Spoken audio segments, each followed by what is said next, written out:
Bienvenidos al podcast de Jardinería y Paisajismo, el espacio en donde comparto contigo conocimientos, experiencias del mundo de las plantas y de la jardinería para que puedas tener tu jardín más lindo cada día. Pero hoy es día de entrevista y tengo el honor de poder dialogar con un doctor en ciencias biológicas, el señor Marcelo Aysen, quien desarrolla sus trabajos como investigador superior del CONICET INIBIOMA.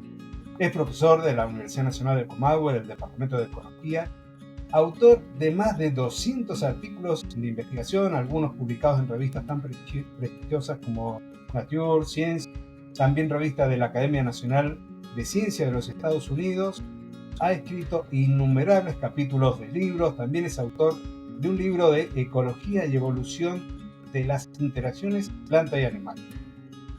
Esto es una minúscula, pero muy minúscula parte de su trayectoria y le vamos a dar la bienvenida para que nos pueda contar un poco más. Bienvenido Marcelo, muchas gracias por aceptar esta invitación, por disponer de tu tiempo y a su vez compartir parte de tu experiencia y de tus conocimientos. Bueno, gracias Claudio, realmente un gusto participar de tu podcast y aprovecho para saludar a tu audiencia que, según me comentaste, se escucha en muchas partes de Latinoamérica y también en España. Así es, y a veces me sorprenden porque tengo escuchas de China, de Inglaterra, que supongo que quieren ver si aprenden algo el castellano, porque me resulta bueno, es que también debe haber hispanoparlantes por todo el mundo, ¿no? Seguramente. Bueno, Marcelo, hice una presentación, pero muy resumida de tu carrera. Me gustaría que desde tu lugar nos cuentes quién eres como profesional, cómo te autodefinís como profesional, y me gustaría también que nos cuentes cómo ha sido esa trayectoria, esa formación, porque si bien tenés una buena formación dentro de la Argentina, también has estado estudiando y formándote en otros países. Entonces, que nos cuentes cómo fuiste avanzando a lo largo de ese egresado universitario al momento, al día de hoy, y que sos un referente dentro del sector de la investigación y de tu área. Bueno, es un largo camino, sobre todo considerando que ya tengo mis años, pero en realidad esto comenzó desde la infancia, ¿no? Una vocación científica en general se despierta en la niñez y en realidad es como uno la lleva en las espaldas, encima de uno consigo mismo toda la vida, porque uno no deja, un científico es básicamente aquel niño que nunca creció y siempre está preguntando el porqué de las cosas y motivado sobre todo por la curiosidad, ¿no? En mi caso, yo crecí y nací en Buenos Aires, en el barrio de Caballito.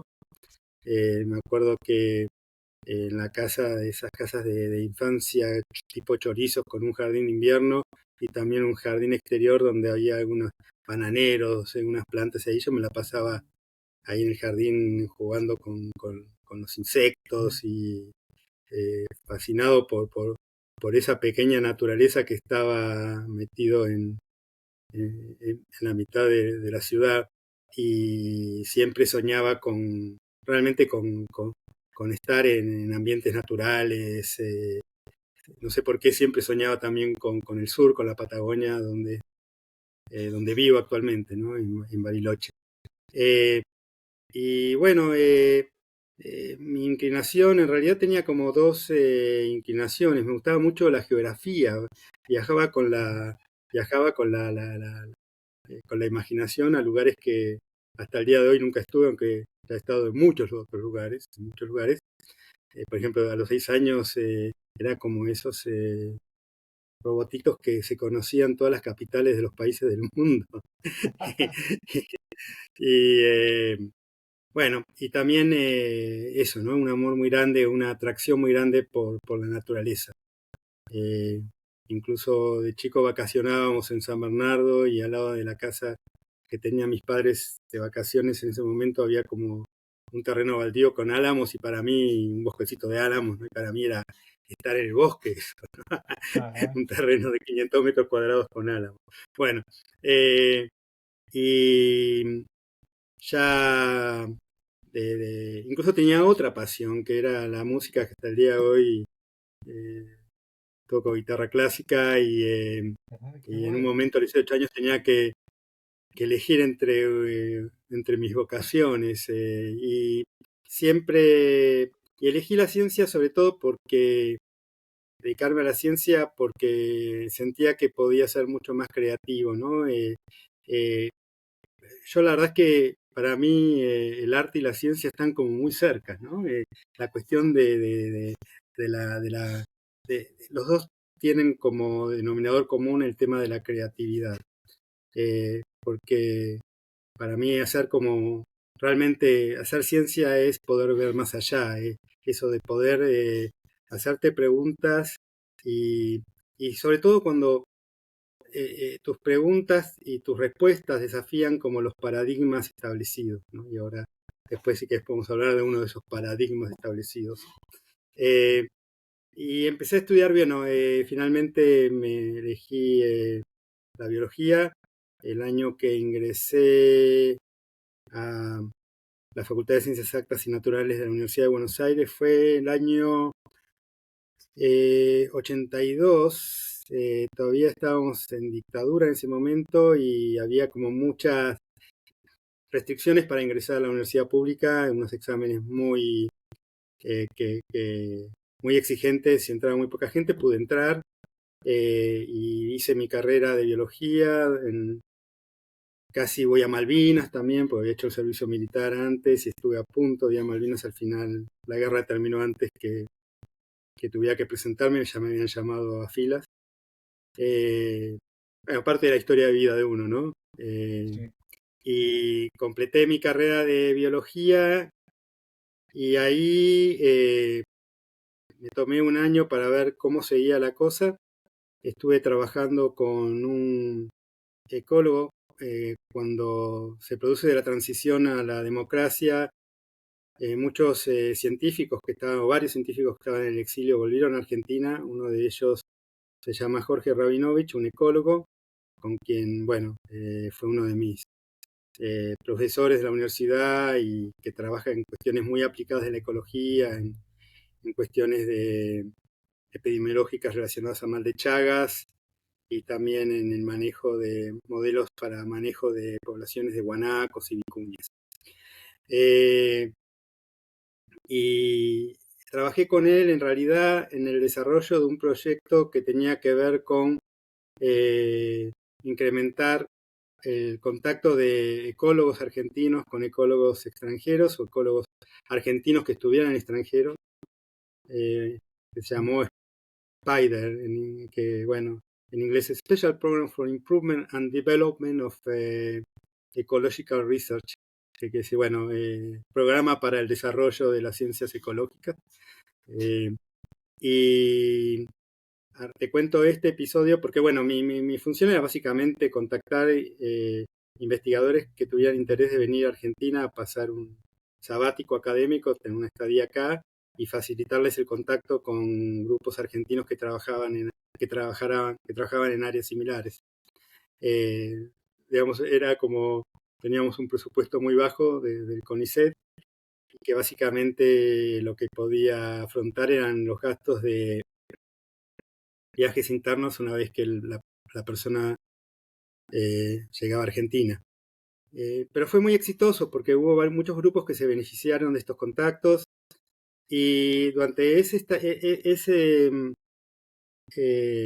experiencia profesional, eh, justo había una reunión en Chile eh, donde que era una reunión como una especie de simposio, taller internacional, donde venían, no solamente había investigadores chilenos muy, muy buenos, porque al contrario de lo que pasó durante la dictadura en Argentina, en Chile, a pesar bueno, de una dictadura eh, digamos, Severa, digámoslo. severa, como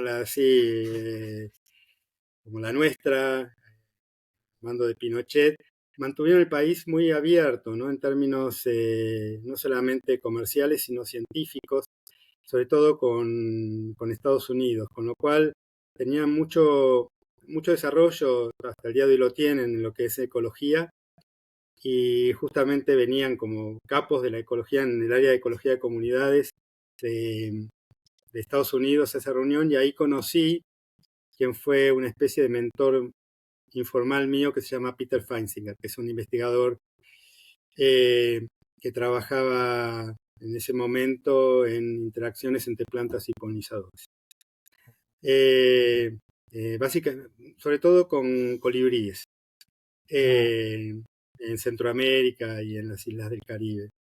Y a mí la charla esa me encantó, que tenía que ver cómo los distintos picaflores se reparten los recursos y cómo esa diversidad de picaflores contribuyen también a mantener una diversidad de plantas. Pero lo que sucedió es que yo ya tenía como también otra inclinación hacia la ecología de bosques y justo me había presentado a una beca por convenio con la Universidad de Massachusetts a través del CONICET y para trabajar en ecología de bosques y bueno, nada, me salió la beca, así que de todas formas la aproveché, fue en la Universidad de Massachusetts, hice mi doctorado ahí, pero eh, hubo un pequeño truco que hice porque yo quería trabajar con polinizadores, con plantas, en reproducción de plantas, y estaba en un departamento de ciencias forestales.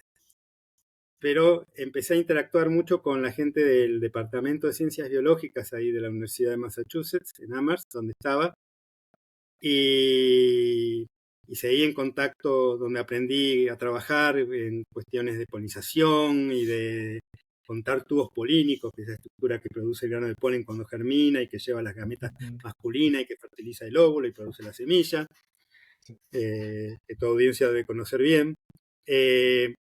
Y al mismo tiempo seguí en contacto con Peter Feinsinger y Peter decide venirse a Argentina a pasar un sabático a Tucumán. Y me dice, venite y haces la tesis, haces el trabajo de campo en Tucumán. Entonces, justo había una reunión en Estados Unidos, él iba a estar, fui a hablar con él y ahí surgió el proyecto que fue mi proyecto de tesis doctoral, que tenía que ver con fragmentación de bosques sobre las interacciones planta-polinizador, que fue el primer trabajo a nivel comunitario, porque estudié un montón de plantas del bosque chaqueño, sobre cómo afectaba la fragmentación de bosques no solamente a las interacciones planta-polinizador, sino también a cuestiones mucho más detalladas sobre cuánto polen recibían esas flores, de dónde venía ese polen, o sea, si era polen de la misma planta o de otra planta. También toda una cuestión relacionada a invasiones biológicas, porque en toda esa zona del subtrópico argentino y bueno, del subtrópico, del Chaco y también en casi la mayor parte de Latinoamérica, tenés esta invasión fenomenal de la abeja africana, que es el polinizador, en realidad es una subespecie de la abeja de la miel, que es digamos, el invasor más fenomenal a nivel de abeja que existe a nivel de abejas que existe en el mundo, incluso más que está acá en Patagonia, que después se voy a comentar. Y claro, el bosque chaqueño está infectado de estas abejas, de abeja africana, pero lo que encontramos es que había mucha más abejas africanas dictando flores en los fragmentos chicos de bosque, no esos remanentes pequeños que quedan después del desmonte, que en el bosque continuo. Y que eso también tenía un efecto sobre la reproducción de las plantas, porque la abeja de la miel, a diferencia de la mayoría de los polinizadores, es un polinizador muy efectivo en términos de visitar muchas flores, pero no se mueve.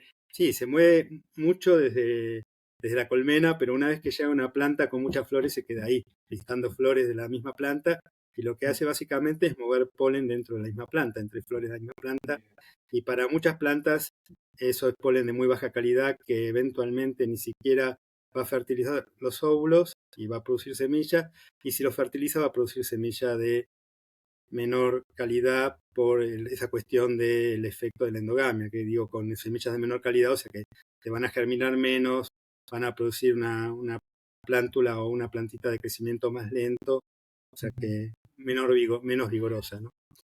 Tengo una Así que consulta. bueno, Ah, sí, cuando estabas hablando del movimiento de las abejas de una flor a otra y de esta polinización cruzada o de las mismas abejas, estas sí. africanas que visitan a lo mejor distintas flores. ¿Ustedes hacen una especie de estudio de trazabilidad del polen? ¿Cómo lo hacen? ¿Cómo pueden saber si el polen que fecunda una flor viene de una planta que está a lo mejor a 1 kilómetro de distancia o de un cultivo vecino? Porque por ahí también esto se aplica mucho a la agricultura. Sí. Mira, este trabajo se hizo en el año en 89-90, fueron publicados en el año 94 todos los trabajos, con lo cual todavía el desarrollo molecular que existe actualmente no existía en ese momento y básicamente lo que te estoy contando tiene que ver con inferencias en ese momento del comportamiento de las abejas, ¿no? De a Mm, dónde se iban, a dónde se movían. Hoy en día eh, vos podés saber básicamente cuál es el padre de cada semilla que produce una planta en función de conocer los genotipos ujú. de todas las plantas de tu población. Eh, es algo que, bueno, en muchos casos, eh, eh, digamos, Suena a ciencia ficción. lo limitas a un área, conoces todos los padres que están dentro de una cierta área y lo que no corresponde a un padre de esa área asumís que viene de más lejos, ¿no? Ajá, Pero básicamente vos a través de técnicas moleculares podés determinar, digamos, las características genéticas de cada individuo y en la semilla, digamos, también usando algo de estadística y probabilidades, saber cuál es el padre más probable, porque vos el genotipo de la madre lo conocés, ¿no? Porque ujú, muestras la hoja de la misma planta donde sacás la semilla y sabés exacto. cuáles son los genes que contribuye la madre. El tema siempre es el padre. Eh, y que bueno, que son los genes que son transportados dentro del grano de polen. Ajá, Eh, pero a través de conocer, digamos, los genotipos, esa, digamos, la secuencia tal vez de bases del DNA o los genes. Hay distintas técnicas moleculares que se pueden usar para eso. Se hace lo que se llama un análisis de paternidad y vos podés saber con una alta probabilidad quién es el padre de cada semilla. Por supuesto se trabaja con muestras, no se trabaja con todas las semillas que produce una planta, pero sí, sí. podés inferir de esa forma cuán lejos va el polen.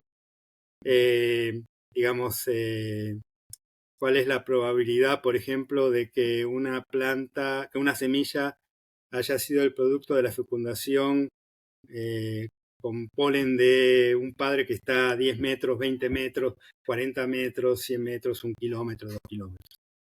Ujú. Sí, eso me lleva a una pregunta que no estaba en el guión, pero que es algo que me supongo que ocurre. Si yo tengo un cultivo de soja normal, por ejemplo, y uno de soja transgénico, probablemente los mismos polinizadores estén llevando la parte del polen de esa soja transgénica al que yo tengo, que vengo cultivando la semilla de forma orgánica desde, no sé, 3, 4, 5 ciclos atrás. Y bueno, hay una polinización cruzada.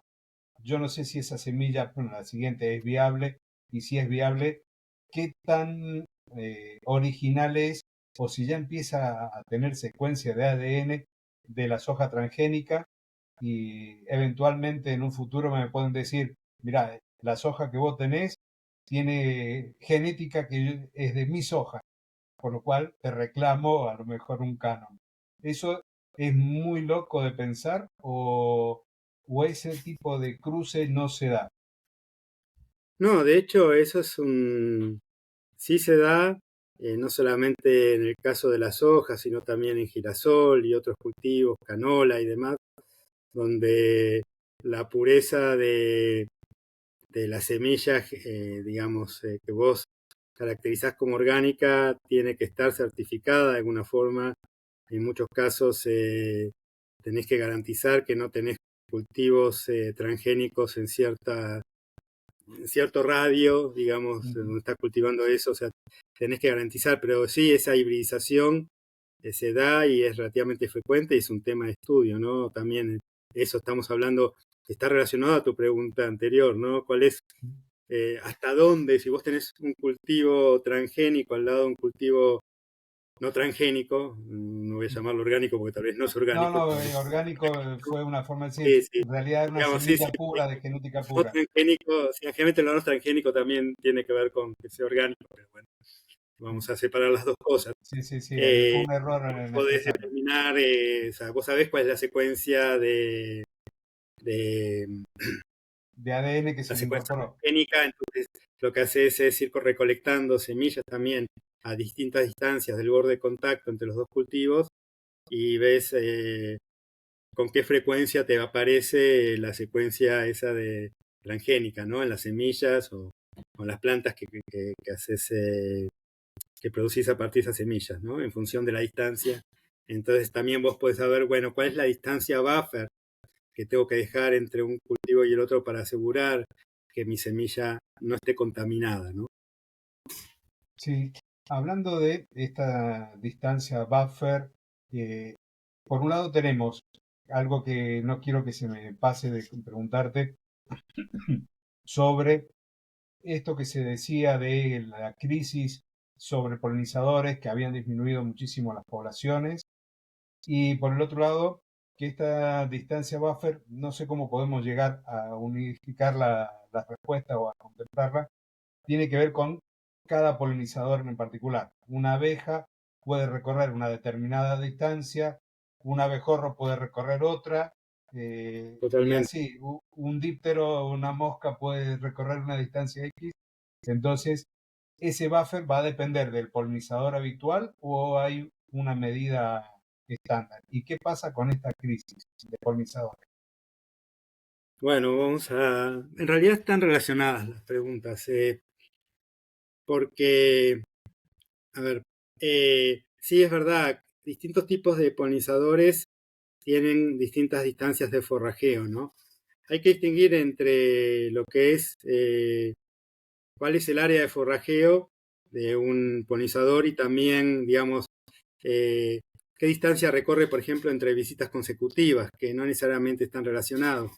Como te contaba, la abeja de la miel puede forrajear a distancias de hasta, en algunos casos, hasta 10 kilómetros desde donde está la colmena o el nido, ¿sí? O sea, es por un área muy grande, pero una vez que llega a digamos, a un manchón a un parche de flores, o incluso puede ser un árbol en flor con miles y miles de flores, se focaliza mucho en ese árbol. Por eso, no necesariamente que tenga un gran área de forrajeo implica que va a, a tener, digamos, a ser muy efectivo en términos de polinización cruzada. ¿Sí? Claro, no tiene muchas Eh, rutas de vuelo, por decir así. bueno, en realidad está muy focalizado en forrajear en un punto dado del espacio. Lo que sí puede es forrajear a grandes distancias desde el punto central donde tiene la colmena, ¿no? Tener un gran área de forrajeo, pero eso no implica que transfiera polen entre plantas que están, digamos, que ocupen toda esa área, ¿no? Sino que suele hacer entre plantas muy cercanas. Por ejemplo, abejas de mayor tamaño, abejorros sí tienden a moverse más entre visitas consecutivas, entre flores y a ser más efectivos en la polinización cruzada. Eh, por eso se empezaron a usar también, por ejemplo, abejorros en polinización de manzanas y cultivos frutales que necesitan polinización cruzada. Eh, Porque la abeja de la miel sí te va a incrementar la producción, pero no va a ser muy efectivo en términos de transferir polen entre pies, entre plantas, que es lo que vos necesitas para producir mucha fruta, ¿no? Y fruta de buena calidad. Eh, pero, por ejemplo, hablando de otro, entonces, cuanto mayor es el tamaño de la abeja, en general va a ser un forrajeador que va a hacer más fecundación cruzada porque va a volar, digamos, mayores distancias entre visitas consecutivas entre flores. No quiere decir que no visite la flor de al lado, pero después de visitar la flor de al lado, tal vez vuela 10 o 20 metros hasta visitar la próxima flor, que puede ser en otra planta o en otro árbol.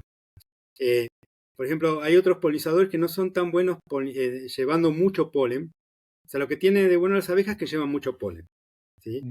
Eh, bueno, también pensá que siempre hay un balance ahí, porque también consumen polen, ¿no? Sobre todo las abejas. Pero eso es otra historia, que tiene que ver también con cuando hablemos después del tema de invasiones. Pero, por ejemplo, las mariposas son polinizadores que no llevan mucho polen, pero son cuando tenés flores de mariposas, son muy efectivos en hacer fecundación cruzada, porque viste que las mariposas vuelan acá y después se van más allá, viste, como que tienden a hacer más, a escaparse más, digamos, ¿no? Y eso está relacionado con también esa distancia de vuelo entre visitas consecutivas, tiene que ver también con la distancia en que va a ser transferido el polen, ¿no? Ojo que una fracción del polen que es recogido en una flor, solamente una fracción y que queda en el cuerpo del polinizador, porque la mayoría se cae o no es transferido. Pero de lo que se transfiere, no todo va a ser depositado en la flor siguiente, sino que va quedando como siempre un remanente, ¿no? De ese polen, y entonces el polen siempre viaja un poco más lejos que la distancia de forrajeo de los polinizadores, justamente por eso, porque no todo se deposita en la visita siguiente, sino que va quedando, se va decantando, ¿no? Y siempre hay una fracción siempre va, o sea, uno puede calcular hasta una distancia media que va a ser mayor de viaje de transferencia de polen, que va a ser mayor que la distancia que existe entre visitas consecutivas entre flores. También, bueno, hablando, por ejemplo, termina llevando el viento. No, porque lo lleva el mismo polinizador, pero no todo lo que recoge en una flor lo deposita en la flor siguiente. Sí. Sino que solamente una fracción. Entonces, de lo que, suponete, visitó la flor 1, parte lo deposita en la flor 2, que es la que sigue. Parte de la flor 3 va a recibir parte de lo que recogió en la flor 2, una mayor, y parte todavía de lo que quedó de la flor 1.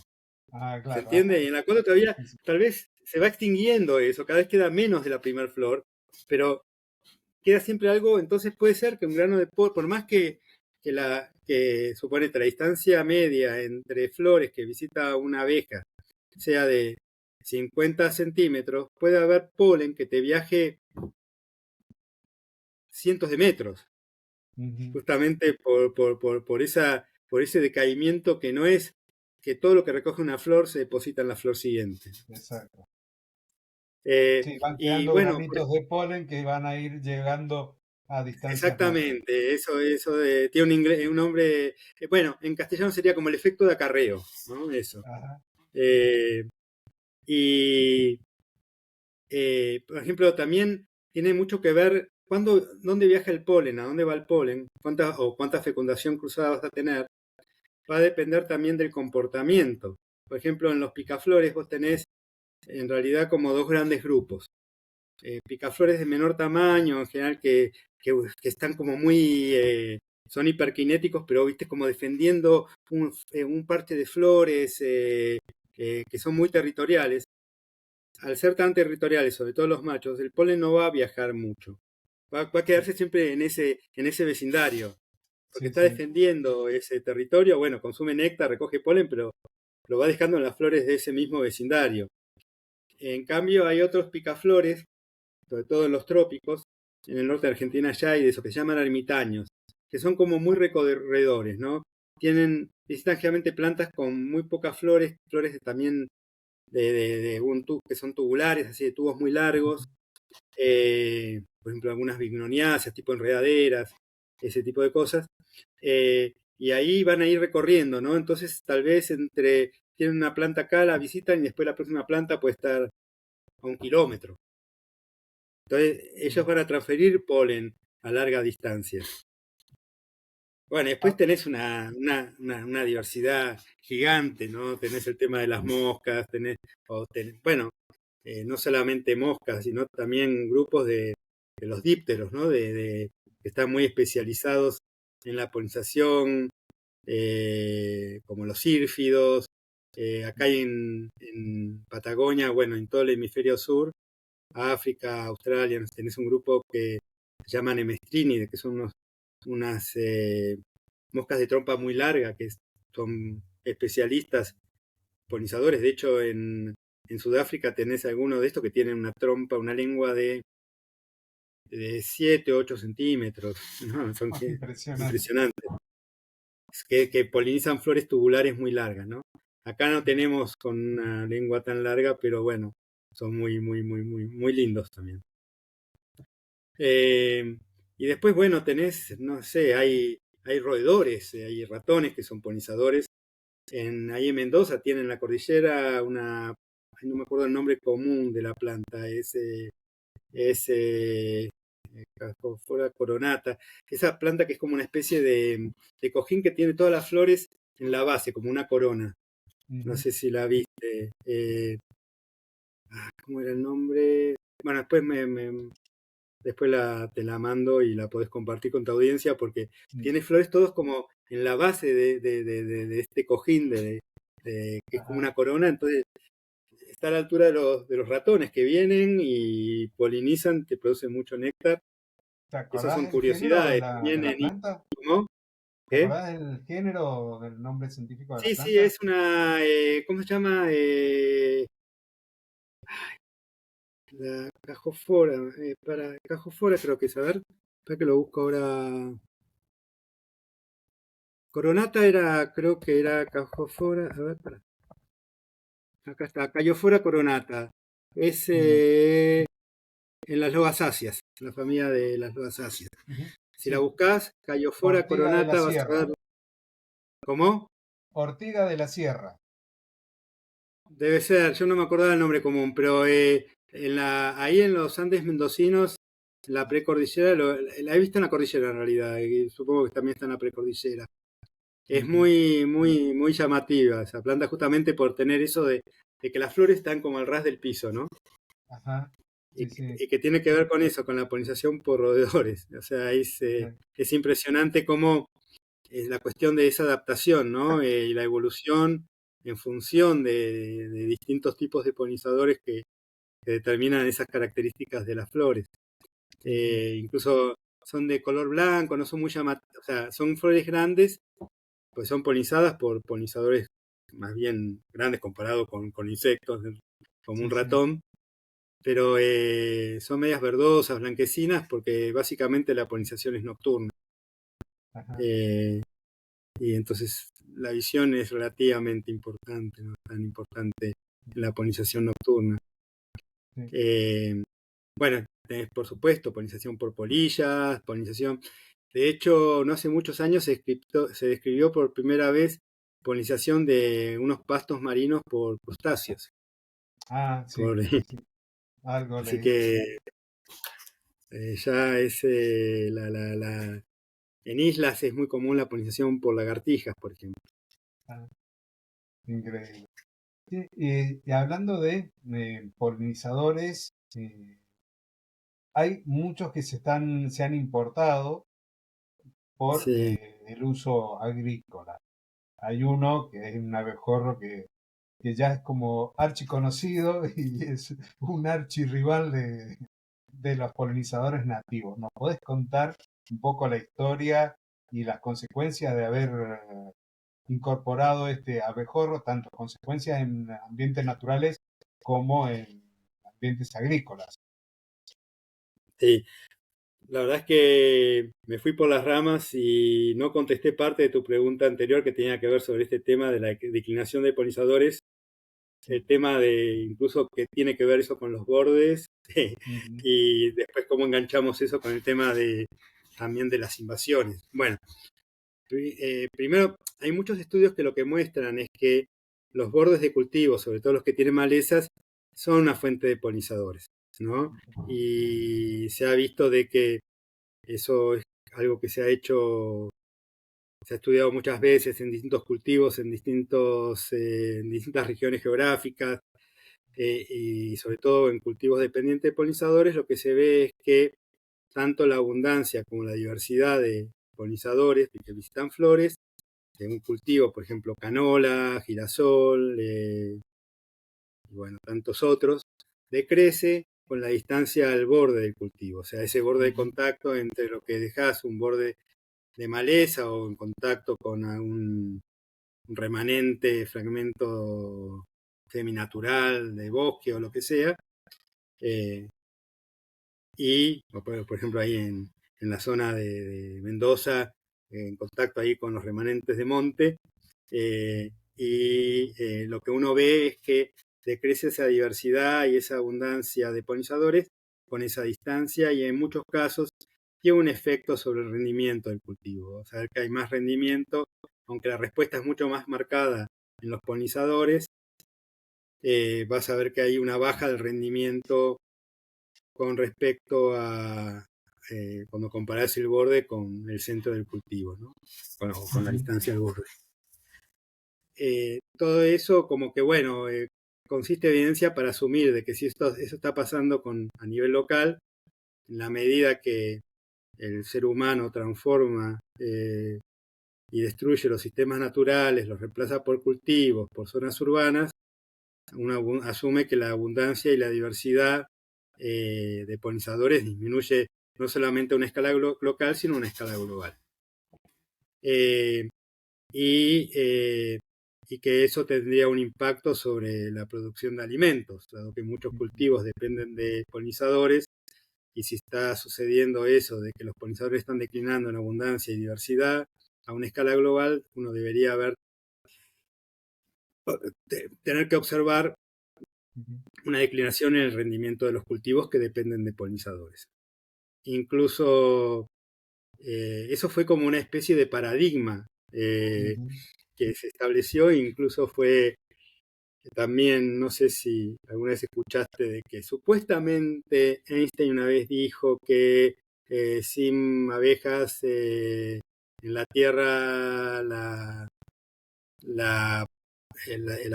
población humana perecería en 4 años. Es una cosa así que, bueno, eso es en realidad la historia de eso es, Einstein nunca se molestó en hablar de abejas y tampoco hizo esa predicción que es bastante tirada de los pelos. Antes que se vayan las abejas de la Tierra, nos vamos a ir nosotros, por empezar, de este mundo. Y además, bueno, lo que sabemos ahora es que la dependencia por polinizadores de muchos cultivos no es total, sino que es parcial. O sea que sin abejas no es que no van a producir nada, pero van a producir menos. Y en algunos sí la reducción en la producción va a ser total, pero son cultivos que no contribuyen a la riqueza de nuestra alimentación, por ejemplo, como el chocolate, el cacao o la palta, pero no tienen grandes volúmenes de producción comparado con cultivos que no dependen de polinizadores como el trigo, el maíz, la caña de azúcar o cultivos que cultivamos por las partes vegetativas y no por los frutos y las semillas. Aunque para muchos necesitamos los polinizadores para producir las semillas que vamos a cultivar, que vamos a plantar. Bueno, para hacértela un poco más corta, eso es un trabajo que nosotros estuvimos estudiando, y primero, digamos, rechazamos un poco esta idea esta idea catastrófica de qué sucedería en un mundo sin polinizadores y sin abejas en particular, porque las abejas son los polinizadores más importantes que hay, no solo en términos de los sistemas naturales, sino también, sobre todo y más que nada, en la agricultura. Y primero, que esa dependencia parcial de muchos cultivos haría que realmente el volumen de producción de alimento no se vería muy afectado. Si bien el 70-80% de las plantas cultivadas o de las variedades cultivadas o especies cultivadas dependen en mayor o menor medida de los polinizadores, ese conjunto de 70% de las especies explican el 30% de la producción global, y encima de eso, dado que muchos dependen parcialmente o no mucho de polinizadores, la reducción en términos de volumen de alimento sin abejas o sin ningún tipo de polinizadores sería un 6-7%. ¿Qué es lo que pasa? O sea, nosotros tampoco detectamos todavía que exista una tendencia a nivel global en una baja de los rendimientos a largo plazo de esos cultivos. y eso está basado en datos de la FAO, que tiene registros de rendimiento, producción, área cultivada por un montón de cultivos por país, por región, a nivel global, desde el año 61. Y no encontramos una tendencia a bajo un rendimiento, lo que esperarías encontrar si hubiera una disminución en la abundancia y diversidad de polinizadores. Pero esa cuestión que ocurre a nivel local, que sí puede ocurrir a nivel local, y eso es una cosa que sí puede pasar, es que en muchos casos, si los valores de mercado se mantienen y el productor está produciendo menos, ¿sí? Va a tender a cultivar más. Nosotros encontramos sí una tendencia en que cuando tenés una baja en el crecimiento, en el rendimiento, la respuesta es aumentar el área cultivada. Con lo cual, la densidad. Exactamente, el efecto sería más de una baja del rendimiento debido a una disminución de los polinizadores. Bueno, sería más que nada el costo sería ambiental, ¿no? Una expansión de la frontera agrícola, de las áreas cultivas y destrucción de hábitat natural. Eso para mí sería el verdadero costo, más que una hambruna generalizada. Obvio que, bueno, el mundo produce suficiente alimento para alimentar a todo el mundo, el problema es distribución, ¿no? Y cuestión de poder acceder o no acceder a esos alimentos. Pero no hay en este momento, no hay una limitación en cuánto alimento se produce en términos de un factor limitante para el crecimiento de la población humana. Eso en cuanto al tema de la declinación. Sí es verdad que existe, o sea, la evidencia es que están a nivel global, lo que sí es verdad es que está declinando la diversidad de polinizadores, ¿no? Porque en promedio, en cada punto de la Tierra hay menos especies, por ejemplo, de abejas que actualmente que hace 30, 40, 50 años atrás. Ajá. Eso sí se ve, y esa disminución en promedio sería de un 25 a 30% de especies de abejas. Porque algo que seguramente tu audiencia conoce es que la abeja de la miel es una sola especie de abeja, sí, de casi 20.000 especies de abejas que existen a nivel global. La inmensa mayoría son abejas que viven en estado silvestre, son abejas silvestres, y la mayoría no son abejas sociales, sino que son abejas solitarias, y que tienen un rol muy importante, no solamente en la reproducción de las plantas silvestres, sino también en la agricultura. Esa diversidad tan grande que hay, y que es muy relevante en términos de mantener cierta estabilidad en los rendimientos. Y lo que ha pasado es que, bueno, yo hablo más que nada de diversidad porque el tema de la abundancia, en muchos casos, por efecto de la cuestión esta de las invasiones de abejas que son de un lugar y se han traído a otro y que se han convertido en grandes invasores, la abundancia no necesariamente es menor de abejas, sobre todo en algunas regiones. Y además del caso que te mencioné de la abeja africana o africanizada, que en realidad es básicamente la abeja africana, eso es una invasión que se comenzó con una introducción que se hizo en la década del 50 en Brasil de abejas de la miel de África. La abeja de la miel en realidad, que es una especie del Stas 20.000, sí, es una abeja muy social y domesticada, digamos. Tiene muchas subespecies, muchas variedades. Su área original de distribución es en Eurasia, Europa, Medio Oriente y África, ¿sí? Esa es la zona.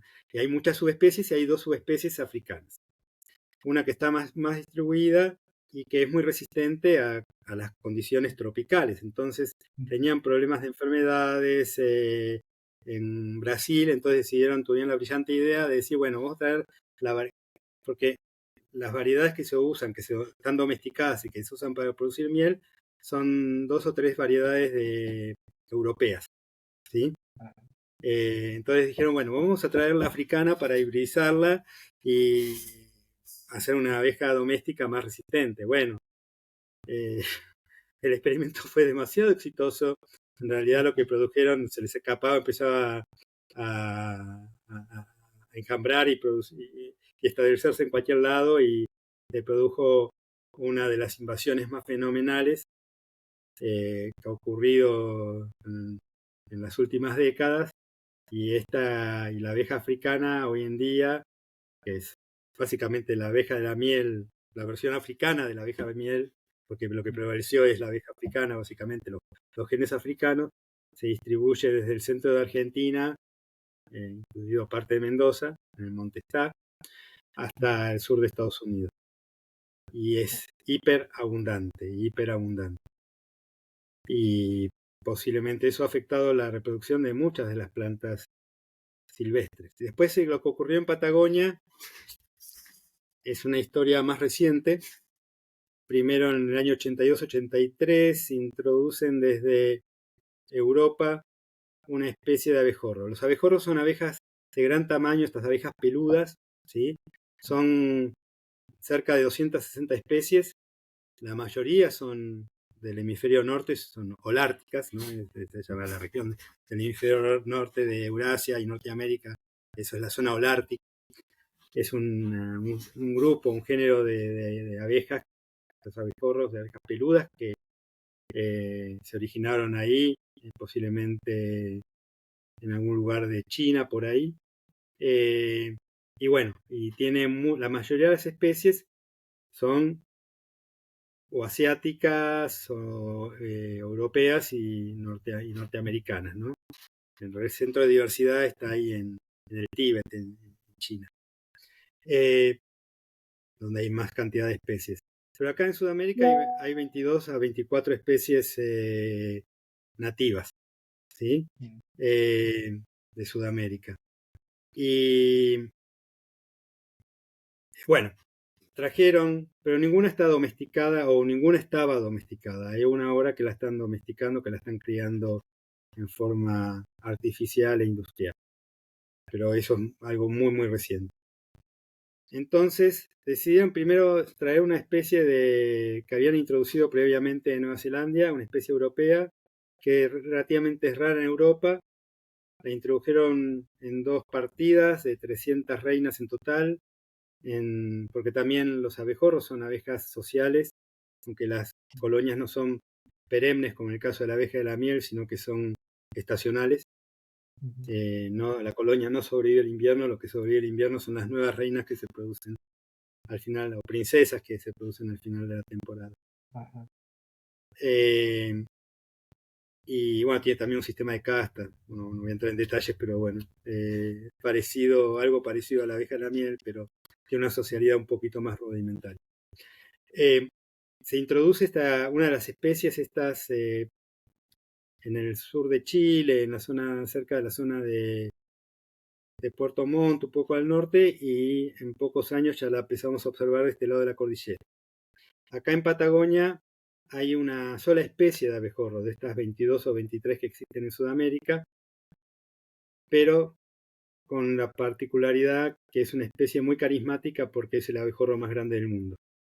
Es el abejorro gigante de la Patagonia. Si ves, las reinas son enormes, parece que tenés un osito volando, ¿no? Ahí comparado con las reinas de las otras especies, es una bestia. ¿Y qué sucedió? En el 82-83 fue introducido en Chile. Lo empezamos a ver de este lado de la cordillera, acá en Bariloche, en el año 96. Y ya a partir de la introducción de esa especie empezamos a observar menos de el abejorro nativo. De hecho, en 2 o 3 años, en un sitio donde trabajábamos con flores de Amancay, con nuestra Drumeria esta, que tus oyentes deben conocer, una planta de jardín y muy usada en floricultura. Acá hay campos de una especie nativa que es una de las especies parentales de los híbridos que se cultivan. Y nada, hicimos un seguimiento por otros proyectos, empezamos sin saber que iba a haber una invasión y ya tenemos registros de casi 30 años de visitas a las flores de Astromeria, y lo que observamos es que en 2 o 3 años ya casi no observamos un abejorro nativo y solamente esta primera especie exótica. La cosa se complicó más, porque esta especie no nativa, que fue introducido esa vez y nada más, pero de todas formas se convirtió en invasor. La invasión llegó hasta el centro de Chubut. Ahí se paró. ¿Sí? Y acá al norte, tal vez hasta la zona del Lanín, por ahí. En el año 97 empiezan en Chile a traer otra especie, y es así en forma comercial y a una escala y escalas astronómicas, que es este Bombus terrestris, este abejorro que es el abejorro europeo, lo conocen, Sí. que empiezan a importar año tras año, tras año, tras año. El por qué no se ha traído a Argentina, eso sobre todo para cultivos de invernadero. Ahí en la zona central de Chile hay grandes campos de invernaderos donde cultivan tomates y otros cultivos, y también lo empezaron a usar para cultivos de arándano, para polinización, porque tienen, viste, las flores, sobre todo es muy útil la polinización. O sea, los abejorros son útiles por dos razones. Uno, porque se bancan condiciones de invernadero, cosa que una colmena es más de abeja de la miel es más difícil mantenerla dentro del invernadero. Y la segunda es que es una abeja de gran tamaño y hay muchos cultivos como el tomate, como la berenjena, como los ajíes, los morrones, que tienen las anteras, hay que vibrarlas para que liberen el polen. Ajá. Y eso lo pueden hacer, esa polinización vibrátil la pueden hacer abejas de gran tamaño, porque lo que hacen es, hacen vibrar los músculos y los desacoplan del movimiento de las alas. Estos músculos que usan para mover las alas pueden desacoplarlo del movimiento de las alas, ¿sí? La conexión con las alas, Sí, y sí. hacer vibrar la flor y que las anteras liberen ese polen, porque lo que producen como recompensa esas flores es polen, básicamente. Con lo cual son abejas muy útiles por esas dos características. Ajá. Pero bueno, salió, por supuesto, se escapó de cautiverio, de las cajitas donde vienen ahí encerrada la reina, y produjo un invasor fenomenal que lo encontrás sobre todo en la zona de toda la Patagonia andina. Llega hasta Tierra del Fuego. Hacia el norte hay registros ya en el sur de Perú.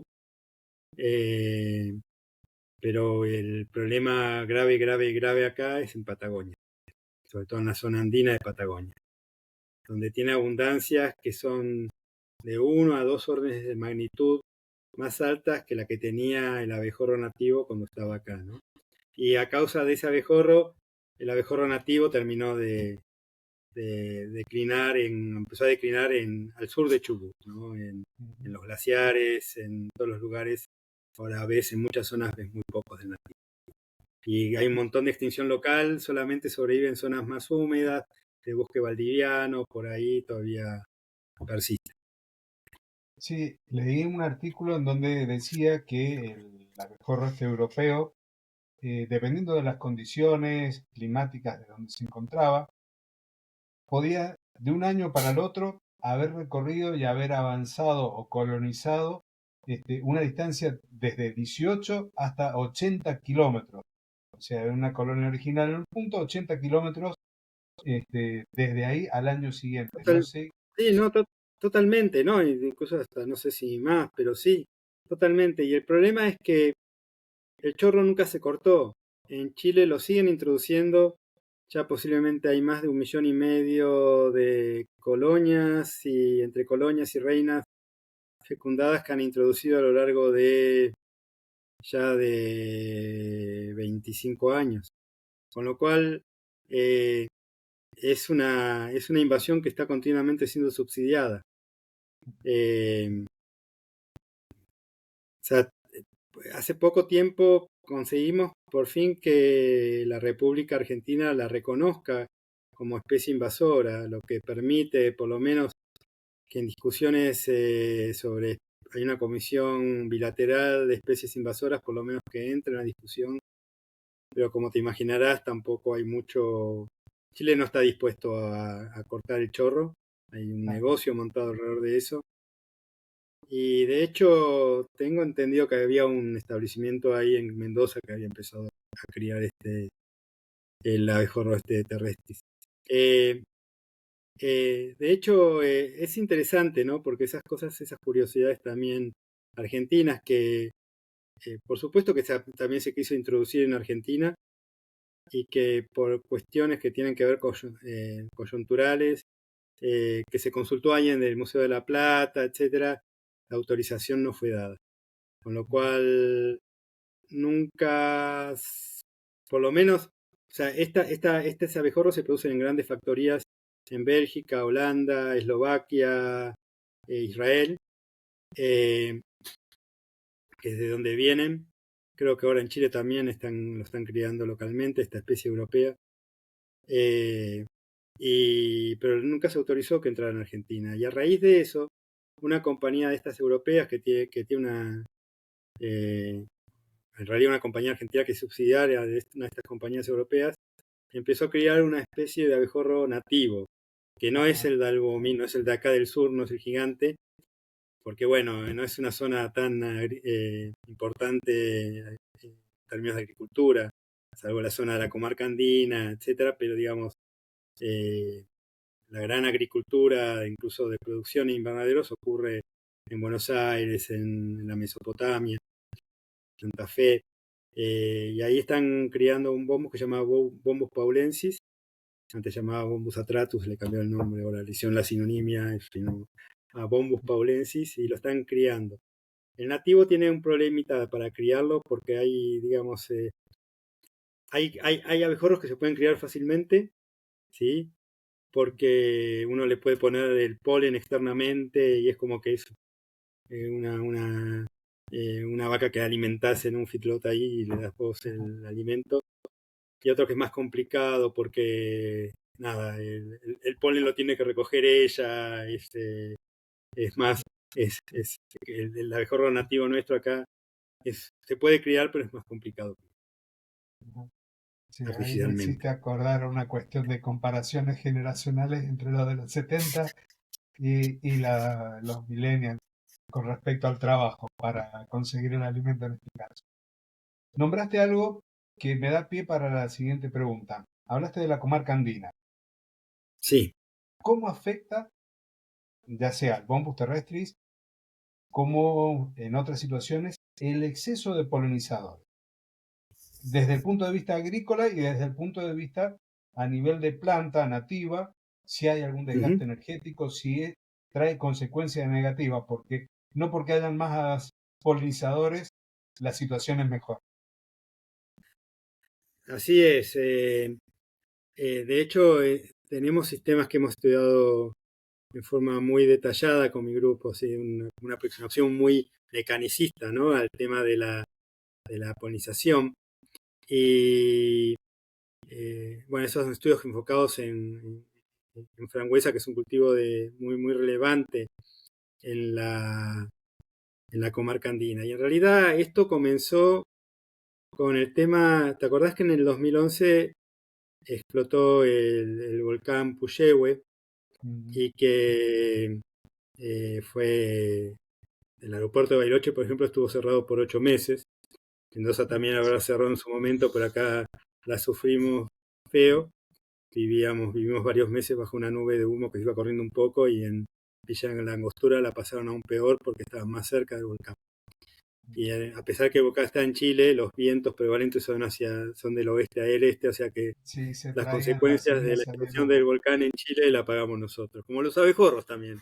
Claro, Eh, bueno, también hemos hecho nosotros nuestras cagadas, nos hemos mandado ambientalmente nuestras cagadas que ellos también lo han sufrido, ¿no? sí. El tema del castor, por ejemplo, todo el juego. Eh, y eh, bueno, entonces tuvimos la idea, porque nuevamente la ceniza volcánica tiene, además de jodernos las vías respiratorias y la vida a los humanos, todavía le jode más la vida a los insectos. Porque, bueno, les tapa las tráqueas por donde respiran, tiene un efecto corrosivo, con lo cual es un efecto insecticida fenomenal. Entonces teníamos esta idea de que como hay muchas pequeñas plantaciones de frambuesa acá, y sobre todo en la comarca andina, pero llega también, se planta mucho en la zona de Luminé, por ejemplo, en la zona de Angostura también hay chacras, acá en Bariloche también. Se nos ocurrió, y como hay un gradiente, ¿no? Teníamos un mapa de gradiente de deposición de ceniza, ver cómo era la relación entre la abundancia de polinizadores, básicamente ya en ese momento Bombus terrestris, y la producción de frambuesa, ¿no? Para poner a prueba esa idea de que tal vez esa disminución en las poblaciones del abejorro y tenía un efecto sobre la producción de frambuesa, ¿no? Asumiendo de que iba a ser una relación positiva, ¿no? Si tenía, o sea, o negativa en este caso, donde fue más fuerte el efecto del volcán, por ejemplo, ahí en la zona de Angostura, ibas a tener menor producción de frambuesas y sobre todo frambuesas más pequeñas, viste que te había comentado antes, fuera del micrófono.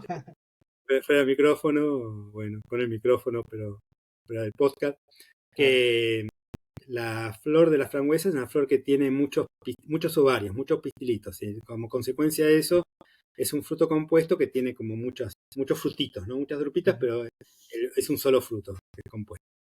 Y eso se debe a que tiene varios ovarios, que el fruto va a ser más grande cuando más ovarios, óvulos dentro de los ovarios sean fertilizados, ¿no? Y en general tenés entre promedio, una frambuesa tiene entre 80 y 100 ovarios, ¿no? Y entonces, cuando se fertilizan todos los óvulos dentro de esos ovarios, vas a tener una linda frambuesa grande, bien potente. Y bueno, íbamos con esa idea y, oh sorpresa, lo que encontramos era que no solamente, no fue que no encontramos una relación que era lo opuesto a lo que esperábamos. Una relación Que inversa en lugar de una relación directa. inversa, pero totalmente. Que en la zona de Angostura, donde, o sea, o a lo largo de este gradiente de deposición de ceniza, porque lo teníamos medido así como profundidad de la capa de ceniza, ibas a tener cuando más profunda la capa de ceniza, mayor tamaño de frambuesa, no, era menor el tamaño de frambuesa y la relación era muy, muy fuerte, ¿no? Bueno, podría uno decir que fue un efecto fertilizante de la frambuesa, perdón, de la ceniza, ¿no? Un efecto fertilizante de la ceniza, pues la ceniza tiene mucho fósforo, etcétera. Podría haber actuado como, bueno, pero en realidad lo que empezamos a observar fue que, bueno, teníamos registrados el número de visitas, había menos visitas y los frutos eran más grandes. Pero lo que empezamos a observar a nivel microscópico es que teníamos donde había más visitas en la zona, por ejemplo, de la comarca andina, que fue menos afectada por la ceniza volcánica, tenías como mayor cantidad de estilos rotos. Con lo cual, ahí había más visitas, pero había demasiadas visitas, y lo que observamos es que con el incremento de las visitas se rompían más estilos de la flor, con lo cual, si bien podía depositar polen, incluso ese polen germinar, no llegaba a la no llegaba a fertilizar el óvulo y no se producía la drupita porque estaba roto el estilo, estaba roto el camino, se había interrumpido, ¿no? Había un quiebre en Claro, el es camino. como si la flor estuviese formada por un montón de botellas a las que le iban cortando el pico y el Exactamente, cuello y quedaba la base, entonces no se podía fecundar. exactamente, eso es lo que pasaba, exactamente eso. Y aparte, bueno, tal vez incluso podía romper cuellos de botella, digamos, que no habían sido polinizados todavía, pero después podían ser polinizados en unas visitas siguientes, con lo cual Claro. esa posibilidad ya no existía. Con lo cual observamos que la relación tenía mucho, el tamaño, sí había más, cuando más visitas había, en los que estaban en los estigmas que estaban intactos, veíamos que había más deposición de polen, pero también lo que había era mayor proporción de estilos rotos. De hecho, el 80-90% en la zona de la comarca andina, donde fue menos afectada, o Aluminé en el norte, donde tampoco la ceniza volcánica había afectado tanto, el 80-90% de los cuellos de botella estaban rotos. En cambio, en la zona de ahí de Angostura, donde artificialmente, bueno, no artificialmente, naturalmente, pero por este experimento natural había disminuido la abundancia de abejorros a valores muy bajos, era donde mejor le iba porque había muy pocos, había polinización y había muy pocas botellitas rotas, digamos, ¿no? La justa y Y de necesaria. hecho, ¿cómo? La polinización justa y necesaria, prácticamente. Exactamente, para darte una idea de órdenes de magnitud, o sea, después hicimos modelos y demás, con toda esa información, que también era coincidente con estimaciones que se habían hecho en Europa, que con 10 visitas de abejorros maximizabas el tamaño o sea, la calidad del fruto de frambuesa, ¿no? Una frambuesa con un montón de pelotitas, ¿no? Con un montón de drupitas. Eh, y eh, claro, con 10, más o menos es el valor que habíamos encontrado ahí en Angostura, 10 visitas, ¿sí? Porque había disminuido bueno, no artificialmente, por la Naturalmente ceniza, por la ceniza. naturalmente, pero por un experimento natural, por un experimento de última, había disminuido las poblaciones de este abejorro invasor, ¿sí? Pero en las zonas donde se mantenían los niveles prevolcánicos, digamos, como en la zona ahí de comarca andina, o sea, yo te digo que es un gradiente, en realidad te menciono esos extremos, pero veías Sí, sí. todo a lo largo cómo cambiaba en forma continua, ¿no?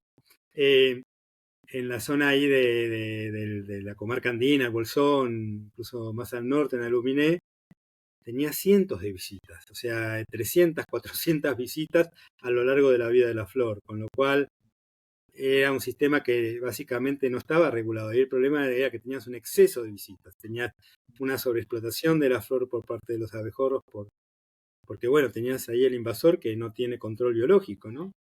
Con lo cual ahí el problema era no la falta de polinizadores, sino el exceso de los mismos, y sobre todo el exceso de una sola especie, y en particular una especie invasora. Bien. Pero esto en cuanto a cultivos. Después Sí. hay otros efectos que tiene que ver. O sea, uno puede pensar en esta relación planta-polinizador, uno dice, bueno, es una relación mutualista donde se beneficia la planta y se beneficia el polinizador. Sí. Pero en toda relación mutualista, cuando los intereses son divergentes, tenés una parte que siempre quiere estar, digamos, eh, tomando, digamos, una porción más grande una Un rodaja más grande de explotador la y un que... explotado, digamos. Exactamente, está como siempre en ese equilibrio medio eh, inestable, ¿no? Esa relación que la cual, bueno, por defecto la planta se puede quedar sin polinización, pero por exceso puede pasar lo que, como en el caso de la frangüesa. Con lo cual, esa idea de un mundo feliz hay que tomarla con pinzas. Tiene que haber mecanismos de regulación de esta interacción, porque una interacción que es mutualista se puede convertir en antagonista, como en este caso, bueno, la frangüesa, que por más que sea un cultivo de interés económico, representa una situación mucho más general. De hecho, lo que encontramos en flora nativa, sobre todo, es cuando vos tenés flores de tubulares, ¿no? Son flores donde necesitas un polinizador que tenga una lengua larga o en el caso, muchas, por ejemplo, las flores de picaflores también tienen tubos, ¿no? Esas flores de color rojo, naranja, eh, eh, tienen, o sea, necesitas Un el polinizador polinizador muy necesita. específico. Bueno, más que nada que tenga la capacidad de acceder a ese néctar a través de una forma legítima para poder contactar las partes sexuales de la flor, o sea, contactar las anteras y llevar el polen a otra flor, ¿no? Ujú. Bueno, pero ¿qué pasa? Cuando la recompensa es grande, eh, hay que buscar caminos alternativos si un polinizador no tiene la capacidad de acceder en forma legítima. Entonces hay un fenómeno muy frecuente que ocurre en la naturaleza que es el robo de néctar. Ujú. Y sobre todo, esta especie invasora es un gran robador de néctar. Y que se convierta en robador tiene que ver también con que sea tan abundante. Este es un sistema que hemos estudiado acá en el sur, que es una planta también que se usa mucho en jardinería. De hecho, es una de las especies nativas nuestras que acá del sur de Sudamérica, de la Patagonia, de los bosques patagónicos, que se usa mucho en jardines ingleses, que es la aljaba, ¿no? La fucsia magellanica. Ujú. Sí, sí. no la híbrida, la Sí, original. sí. Sí, sí, que algunos le Eh, llaman pendiente de reina, que es una flor roja con también sí, con colores lilas violeta, y sí, esténdola, exacto. sí. Sí, sí. Bueno, esa es una planta nativa acá de los bosques andino-patagónicos, sobre todo en lugares muy húmedos, es muy frecuente. Tiene una flor que es colgante y el néctar tiene como, bueno, si bien no tiene un tubo fusionado, la corola Sí. forma una especie de tubo y el néctar está en la base de ese tubo. Y Ujú, esa flor es polinizada en forma legítima, tanto por el picaflor, el único picaflor que hay acá en los bosques, que es el picaflor rubí, y también por el abejorro nativo, que es un abejorro de lengua muy larga. ¿Sí? ujú. Este abejorro, el terrestris, es de lengua cortita. Entonces, ¿qué pasa? Nada, aprovecha todo lo que hay, pero al comienzo porque también tiene hacer agujeros en la flor, tiene un costo. Entonces, mientras pueda acceder al néctar en forma legítima, lo va a hacer. Entonces, todas digamos, las colonias de abejorros comienzan con la reina que sobrevive el invierno y que ha sido fecundada al final del verano por los machos que produce la colonia. Bueno, o de otras colonias, ¿no? Porque ahí Ujú. también la fecundación cruzada se favorece, de hecho es fecundada por varios machos.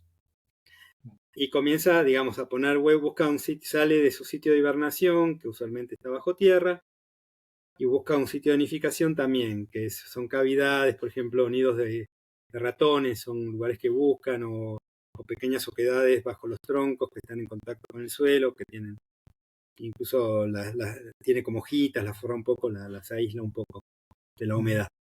Y ahí empieza a poner los huevos, ¿no? Y ahí salen las primeras obreras que empiezan a forrajear, ya la reina que al principio forrajea, busca néctar, polen, deja de buscar. Entonces, al comienzo la colonia es pequeña y en general la densidad de abejorros es pequeña, pero a medida que va avanzando la temporada, se va haciendo más y más abundante, más abundante, más abundante. Entonces al principio, por ejemplo, las flores de esta aljaba, De la fucsia. la fucsia, este abejorro exótico las visita legítimamente, todavía accede al néctar. Pero llega un momento donde la densidad es tan grande y el nativo se mete ahí cuando está, además, pero cuando la densidad es tan grande y ya no accede al néctar legítimamente, empieza a agujerear las flores. Y no solamente agujerear las flores, sino que una vez que echaste el agujero, todos aprovechan el agujero para tomar néctar Claro. sin polinizar la flor. Entonces, lo que uno ve es que en el transcurso de 1 o 2 días, una Ujú. población de estas plantas pasa de no tener ninguna flor robada a tener todas las flores robadas. Todas van a Ah, tener un agujerito en la base donde y el robador primario, el que hace el agujero, es el abejorro terrestre. Y no solamente hace esto en el aljaba, sino que lo hace en muchas especies. Con lo cual eso tiene un costo para la planta, porque eh, no es visitada legítimamente, incluso no es visitada legítimamente no solo por el abejorro exótico, sino también por los polinizadores nativos. Porque claro, bueno, no hay recompensa y de hecho el abejorro nativo cuando viene aprovecha también el agujero. claro. Sí, Es más fácil acceder, primero porque queda muy poco néctar, ¿no? Y es más claro, fácil acceder a través del agujero. claro. Y eso implica un desgaste para la planta que fue la Es misma otro costo, floración. es exactamente, cuando hablamos de esta relación mutualismo-antagonismo, ¿no? Es para la planta digamos, es otro costo, ¿no? El costo de tener la flor robada. Lo mismo en el caso de la abeja de la miel, ¿no? Cuando vos tenés mucha abeja de la miel, como en el caso de la invasión de la abeja africana, ¿qué pasa? La abeja de la miel colecta mucho, es una máquina de colectar polen. Entonces, colecta más polen que lo que transfiere. Y de última, no solamente eh, saca mucho polen y ella no deposita poco polen, sino que también deja poco polen para que otros polinizadores transfieran polen. Ajá, Por más que haya néctar, que vayan por néctar, no va a haber mucho polen en el sistema para ser transferido claro, porque todo se lo llevó la abeja. exacto. Pero hay otro costo. Y también, ojo, hay costos, hay muchas plantas que son invasoras y eso también tiene un costo para los polinizadores. Por ejemplo, cuando vos tenés grandes extensiones monoespecíficas, ya sea de un cultivo o de una planta invasora, ¿sí? Que puede producir muchos recursos de más. Primero, produce los recursos durante un periodo puede ser muy abundante lo que produce, pero lo producen durante un periodo muy corto del tiempo. Ujú. Y la segunda cuestión es también que en general la salud apícola, la salud de las abejas es mayor, sobre todo cuando tenés una abeja que no está tan especializada en una planta determinada, Ujú. cuando mayor es la diversidad también del polen que consumen y de las fuentes de néctar. Porque bueno, tienen distintas propiedades, distintos aminoácidos o distinta, digamos, es una dieta más diversa, y eso no solamente, una dieta más diversa, no solamente nos viene bien a nosotros, mejora nuestra salud, sino que también mejora la salud de una abeja, por ejemplo, que sea muy generalista, ¿no? Ojo que hay abejas también que están muy especializadas en en el recurso que produce una sola especie de planta, o un solo grupo de plantas. Ujú. Y hablando de diversidad y volviéndonos un poco a los jardines, Sí, hay dos preguntas respecto a esa. Una que me compartió un amigo, Fernando, quien este, me acompaña en algunos episodios del podcast. ¿Cómo podemos desde la jardinería o desde el paisajismo propiciar ambientes para los polinizadores nativos? Y por otro lado, si hay algún tipo de plantas que vos conozcas que podemos llegar a incorporar, vamos a todo esto a hablar de la flora nativa argentina, porque es la que es tu ámbito de estudio, que podemos incorporar al jardín y que puedan llegar a servir porque a lo mejor el ciclo de un insecto que es predador de una plaga como un pulgón, lo desarrolla allí. Hay plantas que son mejores o que serían ideales incorporar al jardín.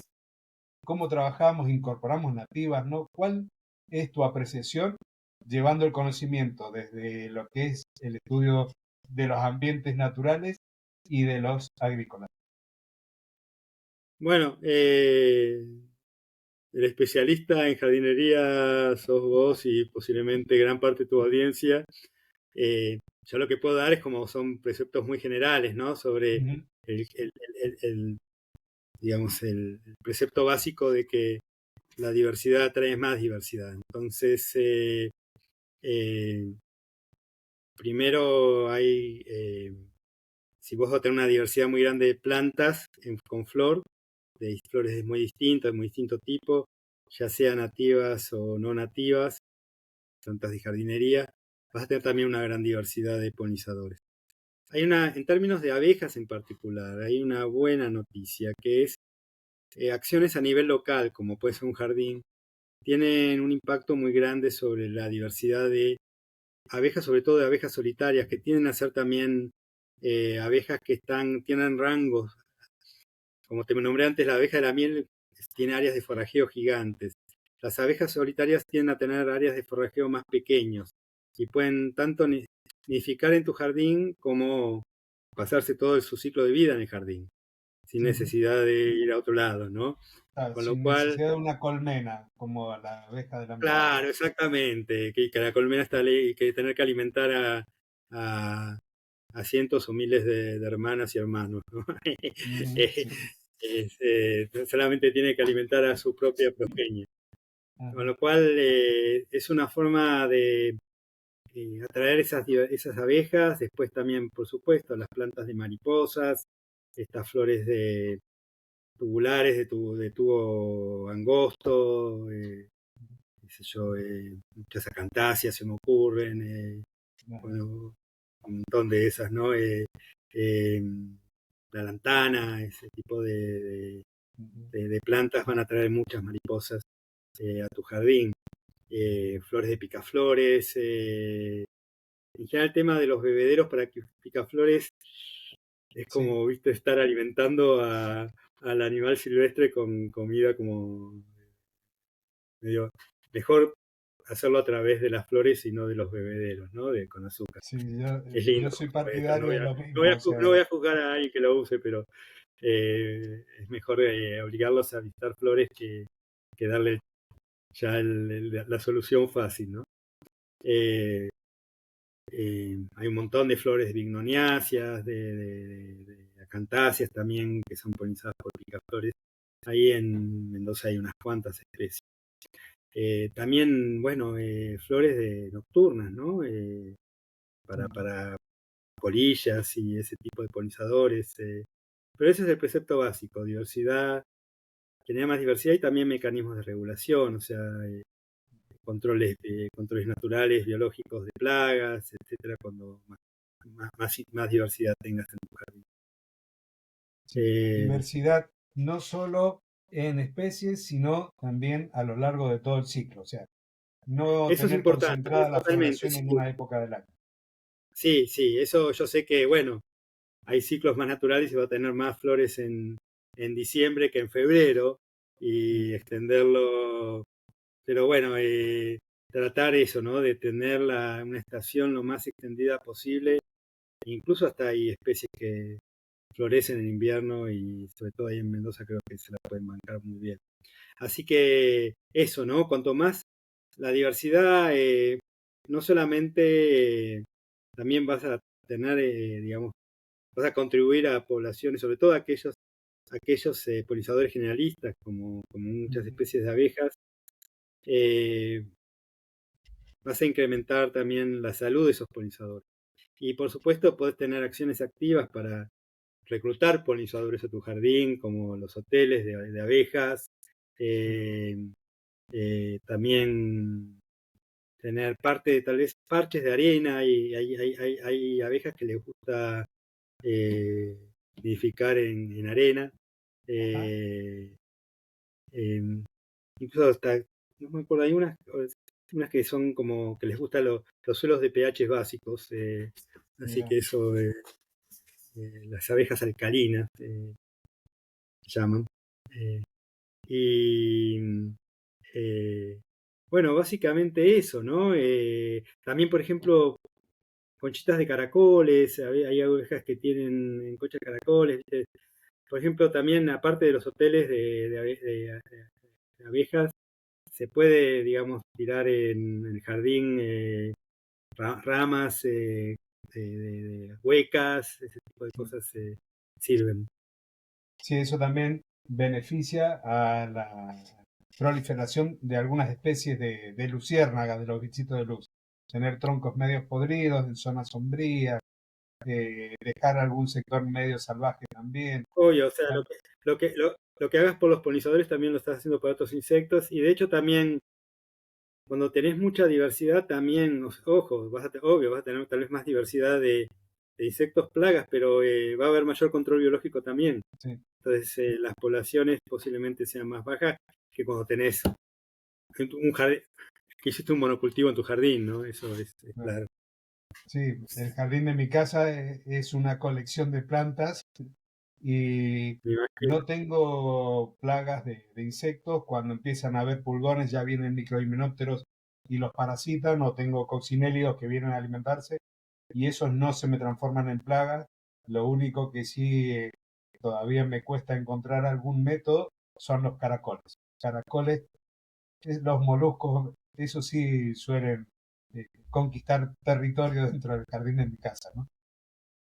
Bueno, ahí los podés recolectar, hervir y las conchas usarlas para como, como Sí, nidos de abejas. exacto. Bueno, lo último para poder charlar contigo es que no quiero dejar pasar la oportunidad para que nos cuentes sobre algunos de los innumerables reconocimientos que has tenido a lo largo de tu carrera. Podemos hablar del premio Housa, de la trayectoria del año pasado, que reconoce a los investigadores que contribuyen de manera sobresaliente en la producción de nuevos conocimientos y de innovaciones tecnológicas, que tienen un impacto social y económico importante. También hay otro que es el diploma del premio Connect 2023, que ah, reconoce a 100 personas, a 100 investigadores que en la última década en la Argentina han dejado un impacto muy grande. ¿Por qué no nos contás sobre esos reconocimientos? Porque es un honor que puedas estar aquí, que compartas tus conocimientos, y es como que uno se infla el pecho porque personas como vos que tienen toda la vida dedicada a la investigación han sido reconocidos y que se reconoce todo el trabajo que has hecho a través de estos premios que a lo mejor económicamente puedan o no tener un impacto, pero sí el reconocimiento a toda la sociedad de investigadores que forman parte del CONICET y de otras instituciones. Entonces, ¿por qué no nos contás un poco sobre esos reconocimientos? Bueno, justamente de lo que no, no me gusta hablar, pero bueno, Seguro, yo ya, nada, eso ya lo sabía, pero bueno, es parte de la sí, bueno, presión de la que de esto. sí, es nada, obvio que es una gran, que todos estos reconocimientos que están, sobre todo, que me han sucedido el año pasado, también me dieron un premio de las asociaciones de todas las Américas de avance de la ciencia en Canadá. Eh, es como, bueno, el premio Jusey, el premio Conex, alguno más que anda dando vuelta por ahí, nada, es como decir, wow, mirá lo que me está pasando, porque sobre todo en algunos premios como que te presentan y en otros como el Conex nadie me presentó a nada, o sea, me lo comunicaron, ¿no? Con lo cual la gratificación es doble, porque nunca concursaste para eso. Eh, y bueno, básicamente el, como que uno siente que le ha pasado que no solamente lo que uno hizo lo hizo porque justamente motivado por esa curiosidad del niño que fui, sino eh, que también hay gente que lo reconoce como algo relevante, ¿no? Y sobre todo, te voy a contar una anécdota de tal vez de cuál es uno de los reconocimientos más importantes que me han sucedido, que no tiene que ver con ningún premio así formal Ajá, ni, ni nada de eso. Hace, además de trabajar en temas de polinización, trabajo en todos otros temas de interacciones con dispersores de semillas, aunque el tema de polinización sea el central, también cosas de facilitación entre plantas, que es otro tema que podemos hablar algún día, ¿no? Sobre, ujú, bueno, también como se hablaba del mutualismo y del antagonismo, también que un poco cambiar ese paradigma del mutualismo, que siempre es mutualismo, no, que es un gradiente también, el asunto de la competencia, sobre todo entre plantas, que en muchos casos no es competencia, sino es facilitación, ¿no? Eh, como esa diversidad de plantas, a su vez genera más diversidad más allá de terceras partes. ajá, Pero bueno, eh, volvamos al tema. Hace la década, a fines de la década del 90, tuve un tesista, en realidad un tesista de licenciatura, que hoy es un investigador, Guillermo Amico, un gran naturalista aparte, y que quería hacer la tesis de grado, ¿no? Y yo estaba trabajando justamente con una planta parásita del bosque que es muy, muy carismática porque es una planta, una lorantácea, una planta, una de las miles de especies de especies que existen en esta familia, casi 1500, la inmensa mayoría son tropicales y hay una de estas especies de esta familia que crece, que parasita plantas acá en el bosque templado y que tiene como características muy especiales porque florece en invierno. Y acá ujú, nieva en invierno. Entonces, ¿quién poliniza las flores en invierno? Bueno, encontramos que el colibrí rubí viene en medio de una nevada y poliniza flores. Es maravilloso verlo llegar ahí ajá, visitando y polinizando. Bueno, no siempre nieva, pero a veces bajo condiciones bastante adversas, ¿no? Desde el punto de vista natural. Pero después estaba el otro tema, ¿no? De los frutos de esta planta, que son frutos que tienen semillas pegajosas, y porque bueno, tiene que, es para la forma de poder, digamos, distribuirse después. reclutar, tiene que pegarse a otra rama, ¿no? En general, y en todas partes del mundo, a estas, a las semillas de estas plantas las dispersan pajaritos, ¿no? Que andan entre las ramas, son incluso esa cosa, ese pegote que tiene la semilla bastante dulce, tiene como un mucílago la ingiere y después tiene que estar frotándose la cloaca del pajarito para deshacerse de la semilla que le queda como pegada ahí en el culo, ¿no? Y así como que induce a que vaya pegando semillas en las ramas. Sí, sí. Pero acá nunca veíamos las semillas pegadas en las ramas, pero nunca veíamos ningún pajarito. Entonces empezó como todo un trabajo detectivesco de quién, voy Distribuía a la usar una semilla. palabra, quién carajo dispersaba las semillas, ¿no? Y ahí empezó como un trabajo muy detectivesco, porque no veíamos ningún pajarito, ningún ave, dijimos tal vez es alguna ave nocturna, ¿viste? Pues de día nunca veíamos nadie, y veíamos las semillas dispersadas. Y pasamos horas y horas en el campo. Y Guille, como era un gran naturalista, empezó a observar que en realidad tenías como unas especies de collares de semillas, porque tenías las semillas unidas por el mucílago, y en la punta del collar, de la tira, de esa tira, como viste los caramelos, esos que venían en tiras, eh, eh, tenías como pegado un pedacito de caca que había semillas, perdón, había pedacitos de hojitas, había pelitos. Esto no es, no es un ave, no es un pajarito, ¿no? Ujú. Esto es un mamífero. Entonces fue, pero claro, pero no existe ningún caso a nivel mundial donde este tipo de plantas de esta familia la disperse un mamífero. Y ahí yo me inspiré y dije, y no es cualquier mamífero. Acá en los bosques templados hay una especie de fósil viviente que es un marsupial, que está más emparentado con los canguros australianos que con las comadrejas americanas, que viene de aquella, se remonta el linaje de esta especie, que es el único sobreviviente de este linaje tan antiguo, a la época donde Sudamérica estaba unida a Antártica, Australia, formando este continente que se llama Gondwana. O sea, es Ujú. realmente como una especie muy relictual que pertenece a este linaje. Entonces digo, wow, no solamente, yo digo, porque aparte se lo conoce vulgarmente como monito del monte. O sea que en Ujú. realidad no es ningún monito porque es un marsupial, pero anda ahí por las ramas y demás, tiene una cola prensil como un monito que Ujú. la puede usar como un quinto brazo. Dije, es este para mí, yo estoy seguro que es este. Y aparte porque tenía implicancias evolutivas muy grandes porque el origen de esta familia se remonta posiblemente a 100 millones de años y el origen de los pajaritos que dispersan las semillas de estas plantas en todas partes del mundo tiene 30, 40 millones de años. Entonces estábamos explicando 50 millones de años de interacción, de dispersión, de quién dispersaba las semillas de estas plantas cuando no había pajaritos sobre la tierra, ¿no?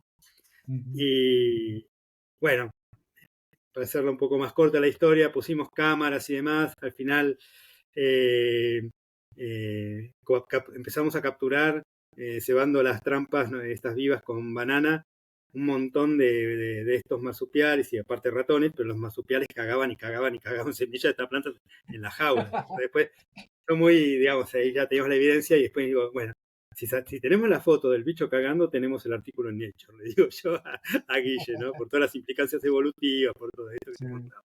Entonces, nada, fue como toda una cuestión ahí de montar un teatro, porque teníamos, estos bichos son muy dóciles y los puedes mantener muy bien en cautiverio, son como pequeñas mascotas, los puedes tener acá en el bolsillo, son divinos, son como, la verdad que Sí. son muy, muy simpáticos, estos monitos del monte. Eh, y bueno, nada, y ahí ya, viste, artificialmente le damos de comer los frutitos de esta planta, y estamos ahí con la cámara, con un telón de fondo negro, y de golpe uno empezó a cagar, y ahí sacamos la foto, y bueno, contamos también la historia, también hicimos un montón de ensayos de qué porcentaje de las semillas que comían caían sobre ramas, cuánto sobre el suelo, y era un sistema hiper eficiente, 98% de las semillas que comían las sembraban en las ramitas. Y no Ajá. solo eso, sino que si pasaba por el tracto digestivo germinaba, si no, no, qué sé yo. Bueno, Exacto, sí, entonces, sí. sacamos finalmente el trabajito del artículo en Nature en el año 2000. Pero la historia, lo más lindo que me pasó, no es eso, que bueno, que está bueno haber descubierto, esto es el descubrimiento, porque Sí. eso, una de las poblaciones que aunque trabajábamos estaba a 200 metros del Hotel Yao Yao, a ver, es, Ajá. Ya, tuvo ahí nomás. ahí una interacción que ocurrió por millones y millones de años ahí a 200 metros del hotel, ahí en el bosque. Bueno, en muchos lados ocurre, pero ahí está ocurriendo. Eh, entonces, bueno, básicamente, y todo eso se divulgó, sacamos incluso un libro en el laboratorio sobre la historia natural y entonces como que toda la historia de esta de la planta, del quintral, se llama quintral, del picaflor y el monito del monte, eh, se empezó a divulgar como una historia que ya dejó de tener autoría, ¿no? Ajá.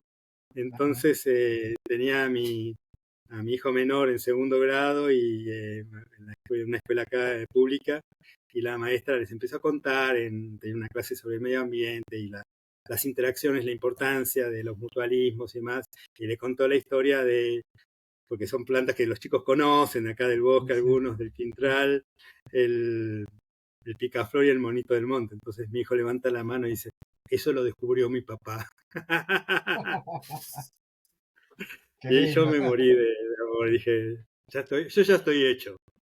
Ya, Pero sí, lo más sí. lindo es eso, ¿viste? Cuando ya ese conocimiento pasa a ser parte de un acervo cultural, al menos local o regional, y ya deja de tener ya el autor ya no se sabe quién fue, pero está ahí, está buenísimo eso. Trascendió el límite Trascendió, del mundo científico y llegó exactamente.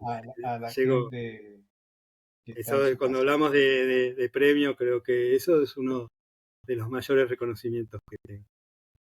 Bueno, te agradezco muchísimo el tiempo que me has dedicado, que nos has dedicado. Eh, la verdad que no dejo de sorprenderme con las historias, con las anécdotas que vas comentando y me imagino todo lo que queda todavía por Bueno, contar. Son muchísimos años de trayectoria dentro de la investigación, de la docencia. Así que yo te agradezco todo lo no, que un has gusto. compartido. Eh, Creo que me habías pasado por correo eh, una de las direcciones dentro de las redes en la que encontrás como para compartirla, para que la gente que quiera conocer más sobre el trabajo lo pueda hacer. Creo que, si no mal recuerdo, es en Twitter y, bueno, no Sí, sé si la y querés decir. otra cosa, ya que aprovecho y paso el chivo, Sí, eh, en mi grupo de trabajo hay una iniciativa de ciencia ciudadana, ¿sí? Eh, que se llama Vi un abejorro, ajá, eh, que después te paso el link. Así sí, que la gente que vea un abejorro, le saque una foto o sepa qué especie es, la puede reportar ahí y todos esos datos son bienvenidos.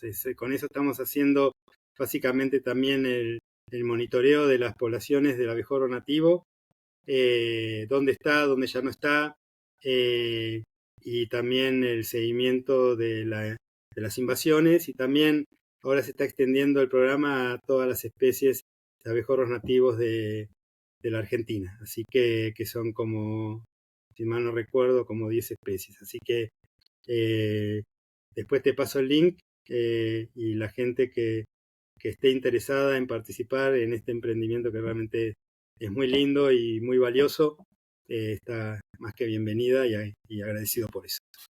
circunscripto al territorio argentino. De hecho, hay una iniciativa muy similar en Chile, o sea, y trabajamos con la gente de Chile. Sí, por ahora, bueno, si quieren reportar de cualquier lugar del Del planeta. continente, bienvenido sean, obvio, obvio, obvio, obvio, obvio. Claro. Nuestro foco es simplemente empezamos modestos, pero sería fantástico poder extenderlo a todo el continente. Bueno, te agradezco Y a entonces todas las especies nuevamente. del continente, obvio. Claro.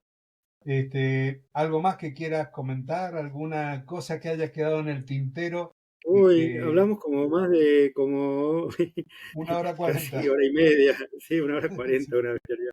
No sé, creo que ya tu audiencia habrá quedado como, ya se habrá ido a dormir parte de ella. No, la No, voy a creo que sí, dividir en dos a la entrevista sí, para sí, que está muy puedan bien, me sacarle todo imaginé, el jugo, porque hay está mucha muy bien. información.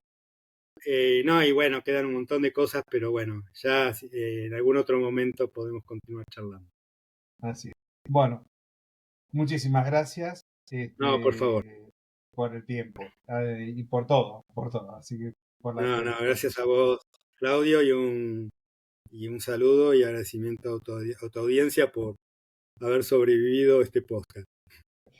Mirá, yo creo que tienen que haber estado todos así entusiasmados como lo he estado yo, atento, escuchando, y los que tengan la posibilidad o que después vean esto, porque va a estar también unos días después en YouTube, van a poderte ver y conocerte más allá de la voz, que es lo que se conoce por el podcast. Así que bueno, Bueno, nuevamente gracias. gracias. No, Claudio, Y gracias a con, vos. y con esto hemos terminado por hoy. Te agradezco por haber estado ahí, por haber escuchado todo lo que nos ha compartido este investigador del CONICET de aquí de Argentina. Y nos estaremos encontrando la semana que viene en un nuevo episodio del podcast de Jardinería y Paisaje. Hasta entonces, y muchísimas gracias.